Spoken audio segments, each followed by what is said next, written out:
What happens when Hollywood's most genuine star walks into what he thinks is a friendly interview, only to discover he's stepped into a carefully orchestrated ambush?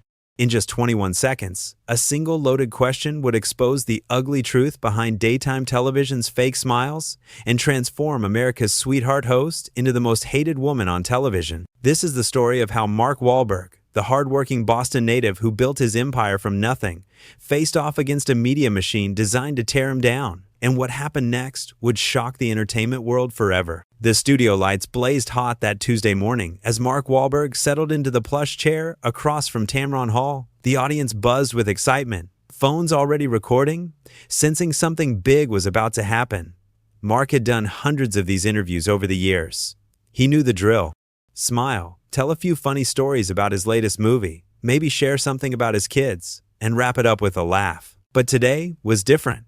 Today, Tamron had other plans. "Welcome back to the show, everybody," Tamron said, her voice dripping with that fake sweetness that daytime hosts perfected years ago. "I'm here with Mark Wahlberg.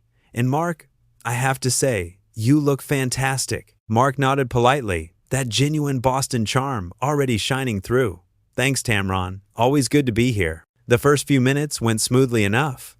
They talked about his workout routine, his restaurant chain, the usual stuff. Mark was relaxed, leaning back in his chair, making the audience laugh with stories about trying to keep up with his teenagers. This was the Mark America loved, the guy who never forgot where he came from, who still lived in the same neighborhood, who treated everyone with respect. But Tamron was just warming up. "You know, Mark," she said, her tone shifting slightly, "I've been thinking a lot about your past lately." She paused, letting the words hang in the air like a threat, specifically about some of the choices you made as a young man. Mark's smile flickered for just a second.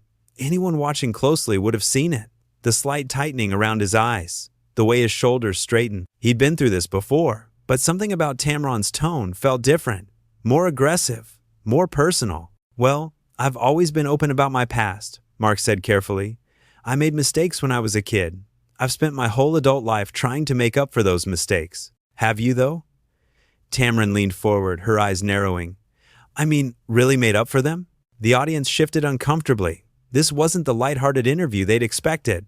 Where were the funny movie clips, the cute family photos? Instead, they were watching their beloved host turn into something they'd never seen before. Something ugly. Mark kept his cool, but you could see the confusion in his eyes. "I think my actions over the past 30 years speak for themselves, Tamron. I've worked with kids in my community. I've created jobs. I've tried to be a positive role model." "A positive role model," Tamron repeated, her voice dripping with sarcasm.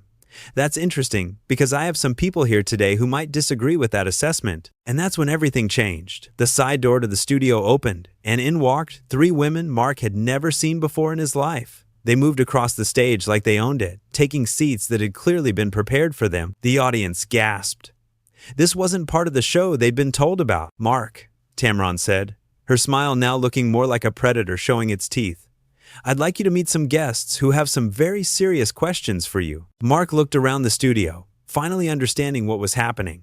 This wasn't an interview. This was an ambush. The cameras were rolling, the audience was watching, and he was trapped. "What is this?" he asked, his voice still calm, but with an edge that anyone from Boston would recognize. "What's going on here, Tamron?" "This," Tamron said, gesturing to her mystery guest, "is accountability. Something you've managed to avoid for far too long." The first woman, a stern-looking lady with gray hair and cold eyes, spoke up. "Mr. Wahlberg, my name is Patricia Morrison, and I represent several community organizations in Boston. We've been following your career for years, and frankly, we're disgusted by how Hollywood has allowed you to profit from your past, while never truly addressing the harm you caused." Mark stared at her, his mind racing. "I'm sorry, but I don't know who you are or what organizations you represent. This is the first time I'm hearing any of this." "Oh, you'll know who we are by the time this interview is over," Patricia said with a smirk. The second woman jumped in. "Mr. Wahlberg, I'm Sarah Chin, and I've written extensively about the culture of violence that celebrities like you have normalized in our society. Your past actions weren't just youthful mistakes, they were hate crimes." "Hate crimes," Mark repeated, his voice getting quieter but somehow more intense. "That's a very serious accusation." "It's not an accusation," Sarah shot back. "It's a fact. And the fact that you've never properly acknowledged that shows exactly who you really are." The third woman, younger than the others, but somehow even more hostile, leaned forward in her chair. Mr. Wahlberg, I'm Jessica Rodriguez, and I work with victims of violence. Do you have any idea how your success story affects people who've been hurt by people just like you? Do you care at all? Mark looked at each of them, then at Tamron, who was sitting back with a satisfied smile on her face like she'd just pulled off the greatest ambush in television history. The audience was dead silent now, sensing the tension but not understanding how they'd gone from a fun celebrity interview to this courtroom-style confrontation. "Ladies," Mark said, his Boston accent getting thicker as his temper started to rise. "I don't know what Tamron told you about this interview, but I came here to talk about my new movie and maybe share some laughs with our audience. I didn't come here to be ambushed by strangers making accusations." "Strangers?" Patricia Morrison's voice rose. "We're not strangers to the communities you terrorized as a young man. We're the voice of justice that's been waiting 30 years to finally be heard." "Terrorized?" Mark's voice was getting louder now. "Lady, I was a stupid kid who made stupid mistakes. I've admitted that publicly more times than I can count. I've spent my entire adult life trying to do better." "Trying isn't enough," Sarah Chin interrupted. "Impact matters more than intent. And the impact of your past actions combined with your current success sends a terrible message to young people everywhere." "What message is that exactly?" Mark asked, standing up from his chair now. The audience gasped. They'd never seen him like this before. Gone was the joking, easygoing movie star. This was pure Boston Street kid, ready to fight. "The message," Jessica Rodriguez said with venom in her voice, "is that if you're rich and famous enough, society will just forget about the horrible things you've done. The message is that your victims don't matter." "My victims?" Mark's voice cracked with emotion. "You don't think I think about that every single day? You don't think I've tried to reach out to make amends?" "Have you, though?" Tamron finally spoke up again, clearly loving every second of this. "Because our research suggests otherwise." Mark turned to face her, and for the first time since the interview started, Tamron actually looked a little nervous. There was something in his eyes she hadn't expected, not anger exactly, but something deeper. Hurt? Betrayal? "Your research?" he said quietly. "Tamron, I've been on your show before. We've laughed together. I thought we were friends. What is this really about?" Tamron's mask slipped for just a moment, revealing something ugly underneath. "This is about truth, Mark. This is about holding powerful men accountable for their actions." "Powerful men," Mark repeated. "Is that what you think this is about?" The studio fell completely silent. Even the camera seemed to stop moving. Everyone sensed that something big was about to happen, something that would change everything. Mark walked closer to Tamron's desk, his voice dropping to almost a whisper, but somehow everyone in the studio could hear every word. "Let me tell you what I think this is really about, Tamron." Mark's voice was steady now, but everyone in the studio could feel the power behind it. "This isn't about justice. This isn't about accountability. This is about ratings." Tamron's face went pale. "That's not true, Mark. This is about giving a voice to people who have been silenced." "Silenced?" Mark laughed, but there was no humor in it. "These three ladies didn't even know who I was until your producers called them last week. Isn't that right, Patricia?" Patricia Morrison shifted uncomfortably in her seat. "That's not. We've been following your career for years." "Really?" Mark turned to face her fully. "Then you'd know that I've donated millions of dollars to youth programs in Boston. You'd know that I've personally mentored dozens of kids who were heading down the same wrong path I went down. You'd know that I've spent the last 5 years working with former gang members to create job training programs." "Money doesn't erase the past," Sarah Chin jumped in, but her voice wasn't as confident as before. "You're right," Mark said, turning to her. "It doesn't, and I've never claimed it did. But what exactly are you suggesting I do? Travel back in time? I was 16 years old. I was a different person." "Age doesn't excuse hate," Jessica Rodriguez said, but she was looking at her notes now instead of at Mark. "Hate?" Mark's voice rose again. "You want to talk about hate? Let's talk about what's happening right here, right now. Let's talk about 3 strangers ambushing someone on national television based on things that happened when he was a teenager. Let's talk about a host who pretended to be a friend just to set up this hit job." The audience was starting to murmur now. Some of them were nodding along with Mark. They could see what was happening. This wasn't justice. This was a setup. Tamron tried to regain control. "Mark, nobody is attacking you personally. We're just trying to have an honest conversation about accountability and growth." "Honest?" Mark turned back to her, and his voice was getting louder. "You want honest? Let's be honest. You brought me here under false pretenses. You told my team this was going to be a fun interview about my new movie. Instead, you set up this ambush with people who don't even know me. They know your record." Tamron shot back. "My record?" Mark was pacing now, his hands moving as he talked. The Boston in him was coming out full force. "My record shows a kid who made mistakes and spent his entire adult life trying to make up for them. My record shows someone who's created thousands of jobs, who's given millions to charity, who's raised 4 kids who are better people than I ever was at their age." "But what about the victims?" Patricia Morrison tried again. Mark stopped pacing and looked directly at her. "What about them? You keep talking about victims, but have any of you actually spoken to anyone who was involved? Or did you just read some old newspaper articles and decide you knew the whole story?" The 3 women exchanged glances. The audience could see it. They hadn't done their homework. They were just here to attack. "That's not the point," Sarah Chen said weakly. "That's exactly the point." Mark's voice boomed through the studio. "You're sitting here judging me based on things you don't understand. Situations you weren't part of. People you've never met. And Tamron here is eating it up because she thinks it's going to get her some viral moment." Tamron's face was red now. "That's not fair, Mark." "Fair?" Mark laughed again. "You want to talk about fair? What's fair about ambushing someone on your show? What's fair about bringing strangers here to attack someone's character? What's fair about pretending this is some kind of noble cause when it's really just cheap television?" The audience was getting restless now.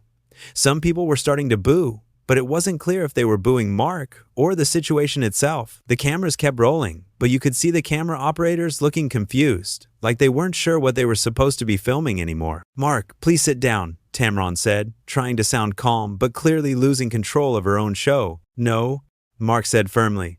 "I'm not sitting down. I'm not playing along with this anymore. You want to have a conversation about my past? Fine.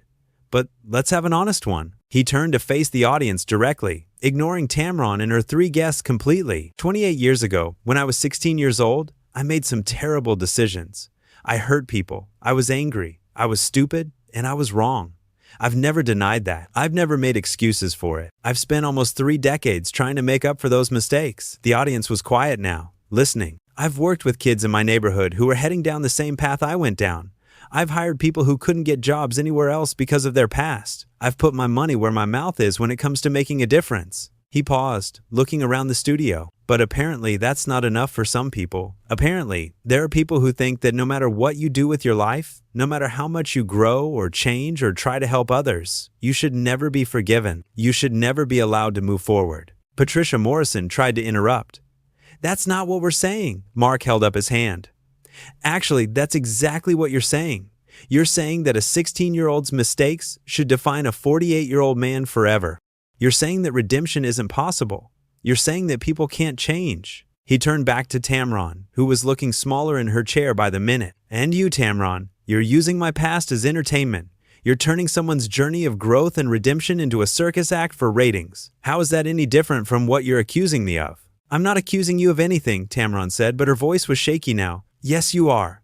You're accusing me of not doing enough, of not being sorry enough, of not suffering enough for mistakes I made as a child. You're accusing me of somehow damaging society by becoming successful despite my past." Mark walked closer to her desk again, his voice dropping but somehow becoming more intense. "Let me ask you something, Tamron.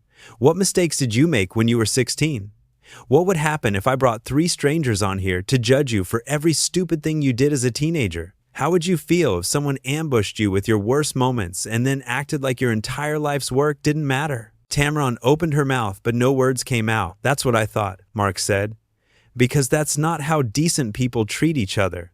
That's not how friends treat each other. That's not how professionals treat each other." The studio was dead silent now. Even the 3 women who'd been so aggressive earlier were just staring at their hand. Mark looked around the room one more time, then back at Tamron. "I came here today to talk about my new movie and maybe make your audience laugh. Instead, I walked into an ambush designed to humiliate me and destroy my reputation. Well, congratulations, Tamron, you got your viral moment." He started walking toward the edge of the stage, then stopped and turned back. "But let me tell you something. I've been through worse than this. I've been through worse than anything you could throw at me, because I've been through the hard work of actually changing my life, not just talking about it on television." The audience started to applaud, quietly at first, then louder. They could see what had happened here. They could see who the real victim was. Tamron tried one last time to regain control. Mark, please, let's just talk about this like adults. Mark looked at her with something that might have been pity. Adults don't ambush people, Tamron. Adults don't set traps for their guests. Adults don't use other people's pain as entertainment. He paused at the edge of the stage, looking back at her one final time. I thought you were better than this. I guess I was wrong. The words hung in the air like a death sentence. Tamron's face had gone from red to white, and for the first time since the ambush began, she looked genuinely scared. The audience's applause was getting louder, and she could see her carefully planned attack falling apart in real time. Mark, wait, she called out desperately. You're misunderstanding what this is about. But Mark wasn't stopping. He was done with this circus, done with being the dancing bear for her ratings grab. He kept walking toward the exit, his shoulders straight, his head held high. That's when Patricia Morrison made the biggest mistake of her life. You can walk away, Mr. Wahlberg, but you can't walk away from the truth, she shouted from her seat. You can't walk away from what you did to innocent people. Mark stopped dead in his tracks. The audience went completely silent. Even the camera operators froze. Everyone in that studio knew that Patricia had just crossed a line she shouldn't have crossed. Mark turned around slowly, and when he faced Patricia, his expression was something nobody in that room had ever seen before. It wasn't anger anymore. It was something much more dangerous. It was controlled fury. Innocent people, he repeated, his voice barely above a whisper but somehow filling the entire studio. Tell me, Patricia, what innocent people are you talking about exactly? Patricia suddenly looked less confident. Well, your victims?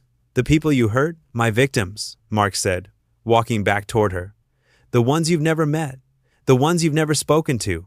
The ones whose stories you don't actually know. I know enough, Patricia said, but her voice was shaking now. No, Mark said, stopping directly in front of her.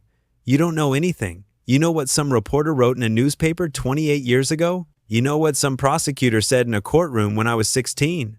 But you don't know what actually happened. Sarah Chin tried to help her friend.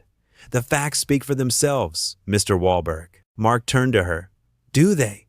Let me tell you some facts, Sarah. Let me tell you some facts that didn't make it into your research. He faced the audience again, his voice getting stronger with every word. One of the people involved in those incidents 28 years ago, a man named Johnny Trin. He and I met 10 years ago. We talked. We became friends. He forgave me, not because I asked him to, but because he saw who I had become. He saw the work I was doing in the community. The three women shifted uncomfortably in their seats. Another person who was there that night, a guy named Bobby Chin, no relation to you, Sarah. He works for one of my restaurants now, has for 5 years. Good employee, good man. We've talked about that night many times. Patricia Morrison's face was getting paler by the minute. But you didn't bother to find that out, did you, Patricia? You didn't bother to actually talk to the people you claim to be speaking for. You just assumed you knew their stories. That doesn't change what you did, Jessica Rodriguez said weakly. You're absolutely right, Mark said, turning to her. It doesn't change what I did.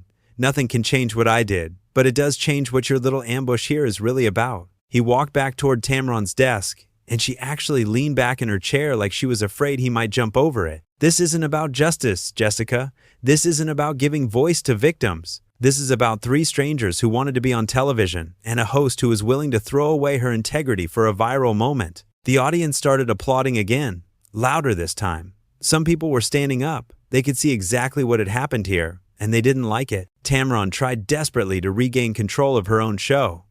Everyone, please, let's just take a breath here. This conversation got heated, but we can bring it back. No, Tamron, Mark said firmly. We can't bring it back, because there was never an honest conversation to begin with. This was an ambush from the moment I walked in here. He turned to face the cameras directly, speaking to the millions of people watching at home. I want everyone watching this to understand what just happened here.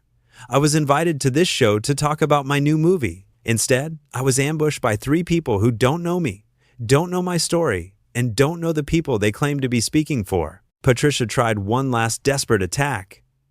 You're just trying to avoid accountability. Mark spun around to face her, and his voice boomed through the studio like thunder. Accountability?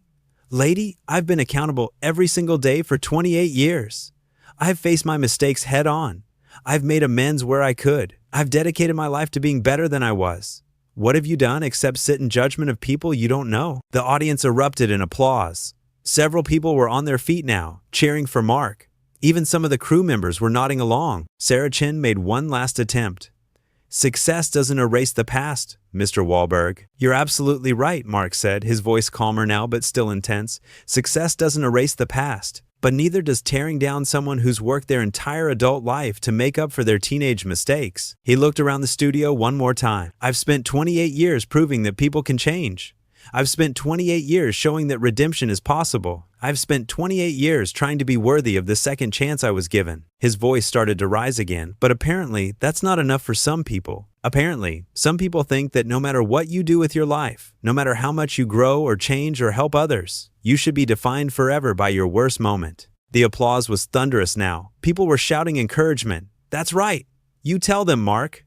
This isn't fair. Tamron looked around her studio in horror. This was supposed to be her moment of triumph, her big takedown of a Hollywood star. Instead, her audience was turning against her. Her own viewers were booing her ambush. Mark walked back toward the exit, then stopped one final time. You know what the saddest part of this is? He said, looking directly at Tamron. I actually respected you before today. I thought you were a journalist. I thought you cared about truth and fairness. He shook his head in disgust. But this isn't journalism. This is tabloid garbage. This is Jerry Springer with better lighting. Patricia Morrison stood up from her seat, desperation in her voice. You can't just leave. We have more questions. Mark turned to look at her one last time. Lady, I don't know who you are. I don't know what you want, and I don't care. But I'll tell you this.